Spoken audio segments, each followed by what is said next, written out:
হযরত মাকাল ইবনে ইয়াসার রাদিয়াল্লাহু তাআলা আনহু থেকে বর্ণিত, তিনি বলেন, নবী করিম সাল্লাল্লাহু আলাইহি ওয়াসাল্লাম বলেছেন, ধৈর্য, সহনশীলতা ও উদারতাই হচ্ছে ঈমানের মর্যাদাপূর্ণ দিক।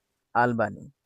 হযরত আনাস রাদিয়াল্লাহু তাআলা আনহু নবী করিম সাল্লাল্লাহু আলাইহি ওয়াসাল্লাম থেকে বর্ণনা করেন, নবী করিম সাল্লাল্লাহু আলাইহি ওয়াসাল্লাম ইরশাদ করেছেন, তোমাদের মধ্য হতে কেহই ঈমানদার হতে পারবে না যতক্ষণ না সে তার ভাইয়ের জন্য তাই পছন্দ করবে যা সে নিজের জন্য পছন্দ করে।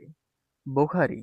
হযরত আব্দুল্লাহ ইবনে আমর রাদিয়াল্লাহু তাআলা আনহু থেকে বর্ণিত, তিনি বলেন, রাসূলুল্লাহ সাল্লাল্লাহু আলাইহি ওয়াসাল্লাম বলেছেন, তোমাদের কেহই ততক্ষণ পর্যন্ত ঈমানদার হতে পারবে না যতক্ষণ পর্যন্ত তার প্রবৃত্তি আমার আনীত দ্বীনের আনুগত্য না হবে।